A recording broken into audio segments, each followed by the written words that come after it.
Rangkaian acara sudah selesai.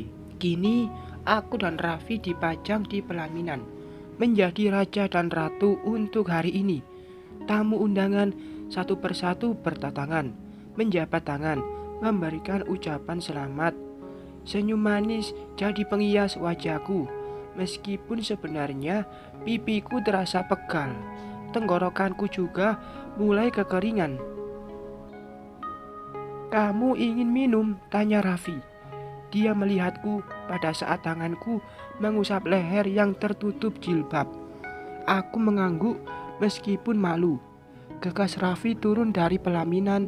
Dia kembali dengan membawa satu gelas air mineral, juga sepotong kue di atas piring. "Terima kasih," ucapku. Pria itu hanya tersenyum. Semakin siang, tamu undangan semakin banyak. Tetangga serta teman-temanku hadir. Sebenarnya, aku tidak mengundang banyak orang. Aku hanya mengundang orang-orang yang memiliki sikap baik dan santun. Tidak mengundang orang-orang yang memiliki bibir jahat dan suka nyinyir.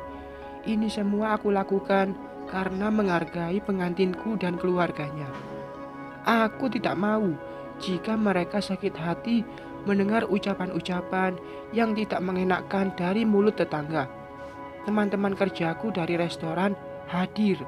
Satu persatu dari mereka memberikan selamat. "Selamat Raihana Kamaya," ucap temanku. Aku tersenyum dan mengangguk. "Selamat berbahagia, sayang." "Makasih, Teh Neneng." Aku memeluk tubuh gempal teman kerjaku ini. "Ra, sebaiknya kamu matiin lampu saat malam pertama nanti," bisik teman lelaki yang dengan sengaja menggodaku.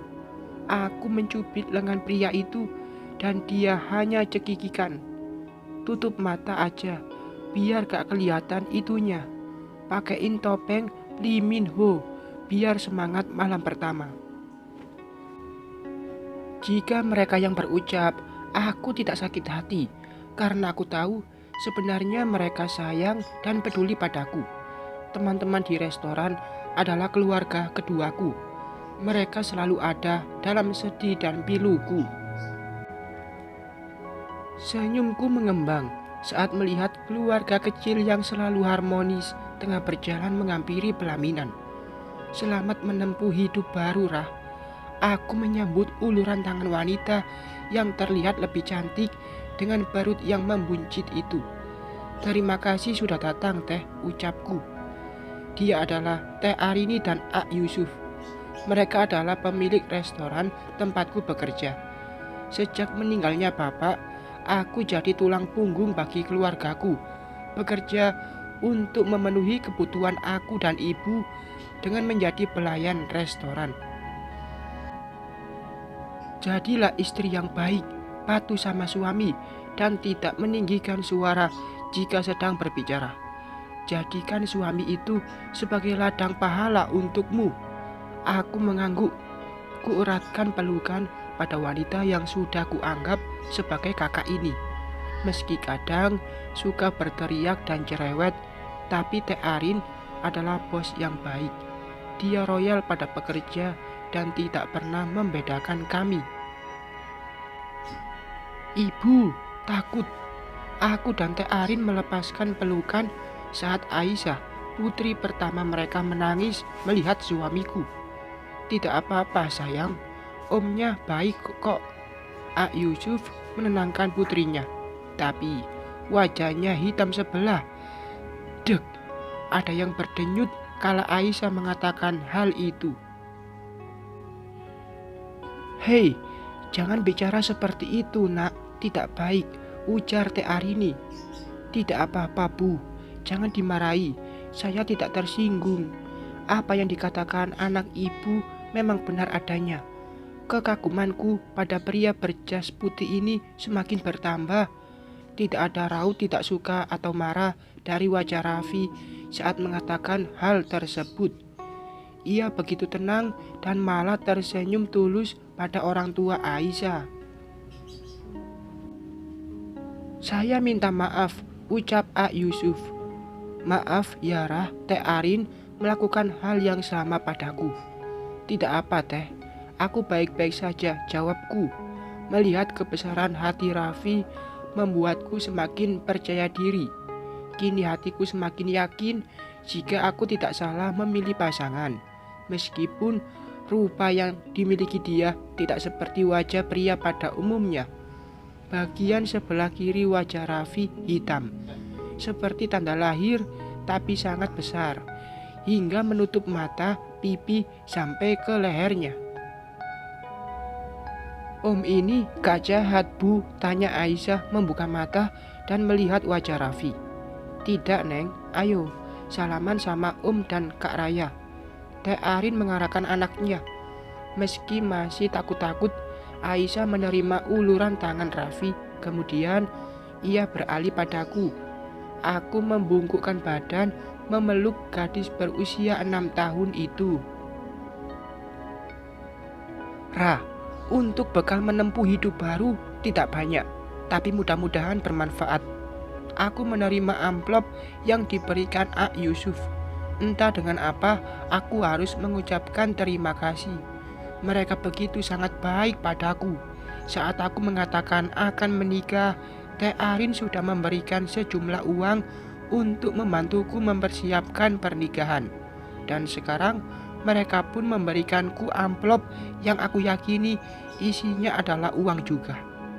Ya Allah, panjangkanlah umur mereka, lebihkanlah rezeki mereka dari yang telah mereka berikan padaku. Amin. Terima kasih, A. Seharusnya tidak usah repot-repot, ucapku tidak enak. Tidak apa-apa, Ra, hanya sedikit, ujar A'raf. A. Yusuf lagi. Itu isinya uang, Kak, warna merah, 10 lembar, celetuk Aisyah, membuat mata Teh Arin membulat ke arah anak itu. Aisyah menurunkan 10 jarinya seraya mendelikkan mata saat melihat ibunya melotot. Sontak saja ucapan Aisyah membuat kami yang berada di pelaminan tertawa. Anak itu memang ceplas-ceplos. Dia selalu spontan dalam berucap. Keluarga harmonis yang selalu ramai itu bersiap turun dari pelaminan. Namun kembali kita semua dikejutkan oleh aksi spontan dari Aisyah. Buk, Aisyah, Neng. Aku dan semua orang yang mengenal dia berteriak kencang saat melihat gadis kecil itu loncat dari pelaminan. Namun Aisyah hanya nyengir, memperlihatkan gigi putihnya tanpa rasa bersalah. Seperti sedang menonton komedi, aksi Aisyah membuat semua orang tertawa terpingkal. Sedangkan Teh Arin berjalan sembari menutup sebagian wajahnya dengan sebelah tangan. Mungkin malu dengan tingkah anak perempuannya itu. Dia lucu ya, ucap Raffi. Aku tersadar ternyata sejak tadi aku memegang tangan Raffi. Refleks karena kaget melihat Aisyah yang loncat hingga membuatku seperti orang yang hilang ingatan. Kenapa dilepas? Halal kan, ucapnya lagi. Aku hanya tersenyum, tertunduk. Aku malu diperhatikan sedekat ini. Yang tadi itu yang punya restoran tempat kamu bekerja kan? Iya, jawabku. Aku baru tahu kalau mereka punya anak. Itu karena waktu Mas kesana, Aisyah sedang sekolah, terus ngaji kalau sore hari. Raffi mengangguk, mengerti. Pertemuan awal aku dan Raffi adalah saat aku bekerja di restoran. Dia adalah salah satu pengunjung yang singgah di sana. Waktu itu dia tengah liburan bersama teman dan saudaranya. Katanya mereka tengah menyusuri wisata pantai yang ada di Garut. Hingga akhirnya sampai di daerahku.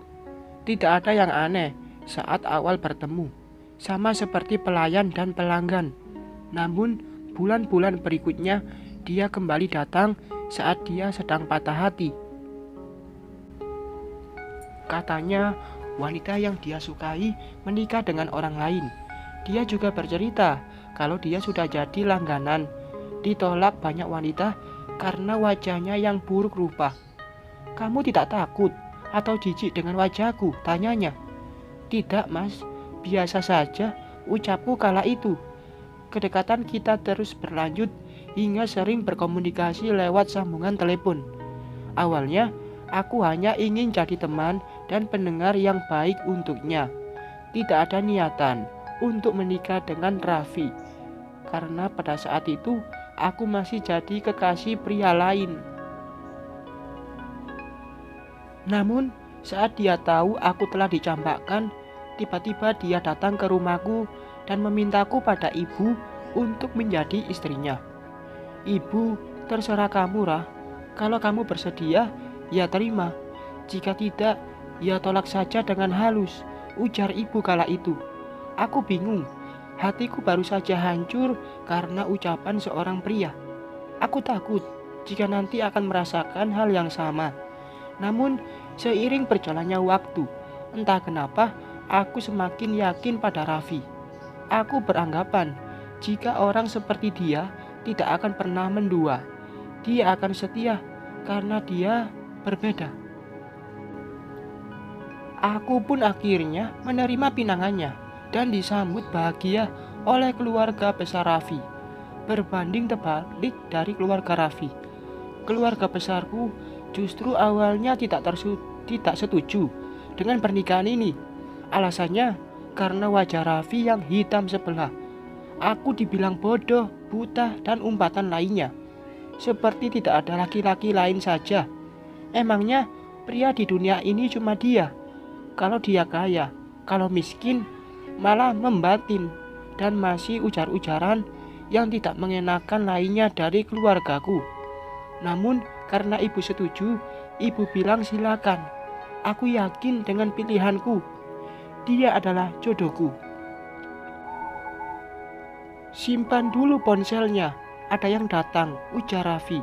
Aku menyimpan ponselku dan melihat ke arah pintu masuk. Dadaku berdetak kencang melihat dia yang sangat aku kenali. Seingatku, aku tidak mengundang dia untuk hadir. Tapi kenapa dia harus datang? Mas, aku kebelet. Kamu aja yang di sini. Aku ke belakang dulu, ujarku. Aku sudah bersumpah untuk tidak ingin bertemu dengannya lagi. Aku benci padanya, kata-katanya yang masih terngiang di telingaku. Ya, gak apa-apa. Kamu hati-hati, ucap Raffi. Bersambung.